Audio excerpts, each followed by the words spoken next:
On the 9th day of Christmas, my brew love gave to me 2 Russian Imperial Stouts barrel-aged from friend, fan, and Patreon patron Adam Joyce, y'all, which you told me today is a Wisconsinite.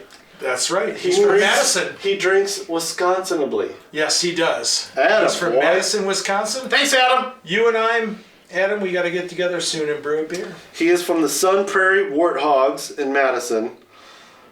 We started connecting about this beer quite a long time ago. It's basically, I'm going to post the recipe. There's a lot of water chemistry information, but 2-row, Munich 10, flaked oats, C40, chocolate, roasted barley. The first batch on our left went through a recently emptied bourbon barrel, got aged, and then bottled. And then he poured a bottle of rum into said bourbon barrel to make kind of a rum barrel aged version. Again, the details will be below. They're quite detailed because this beer is kind of one of those lineage beers. So let's do this. Did he say where he got the bourbon barrel from? Is this like a crew thing or Bob! Group thing? I'm sorry. If it's in the details, let's move on. Drink up, and I'll let you know right. if I find it. 3, 2, 1. The bourbon. Skull. Everybody take the drink of the bourbon. Drink to the bourbon on your left. Balcones bourbon, which I do believe is from Texas. Brewed April 2018. Fermented 67 degrees for 3 weeks and moved into 5-gallon Balcones bourbon barrel for 2 months. There was some leftover whiskey in the barrel. And then he bottled it like 3 or 4 months later. From the bourbon, I get a ton of stone fruit. Oh, yeah. Like straight up front, it's straight raisin-y. Yes. What? No? You don't get any raisin? I get heat.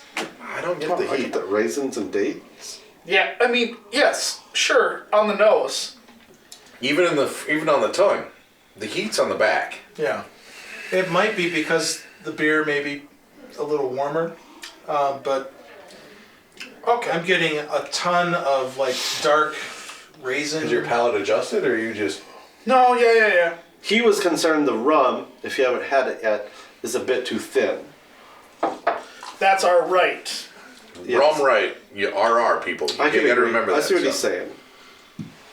Yeah, that And- doesn't and hold is- up as much with the malt No. profile. Is this the same But it's beer really with a good. bottle of rum poured in it? Into the barrel. Yeah. Okay. But at that point, who knows what kind of Oh, yeah. transactional things have happened between that barrel Adam, I'm and not the judging beers. your process. That one with the rum in it is almost thin. If I'm gonna have to drink a lot, I'm gonna take the rum version in my hand. Absolutely. You never have to drink a lot, for the record.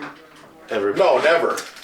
Never have to drink a But lot. I feel like between these two, this Really? one is way more like brownie, rich. Yes. Right on, Definitely. This one's a little more thinner, which he even The suggested. thick So- one is almost like a true... Like my mom makes an amazing sour cream raisin pie. Like that's this. Yes. That's what this is. Yeah. Yeah. That's a sour cream raisin pie right here. Okay. That's what this is. I will buy that.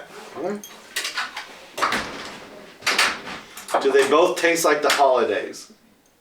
Yes. Okay. I'll give them that, yeah. They're both solid beers.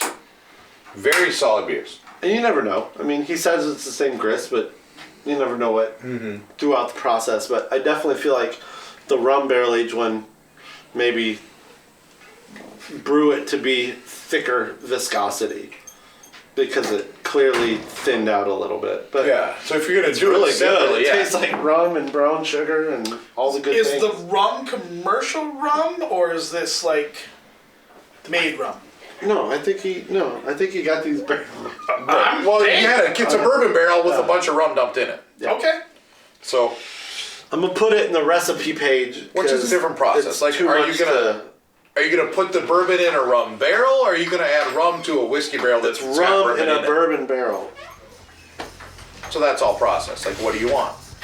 It would not be a bad idea to scale it down to 9 or 10% ABV and maybe adjust the IBU level. This is a handful. A good stout to break open when relatives decide they want to talk politics at the dinner table. Oh, Oh no. make home brew great The again, y'all. the thin one he's saying is like, hey, this is the one you want to, yeah. I mean, I get it. Adam Joyce, Patreon, patron, old school fan, Russian Imperial Stout brewer. Thank you very much. Thank you, Adam. Adam. That was a lot to get out. I Both appreciate beers it. are amazing.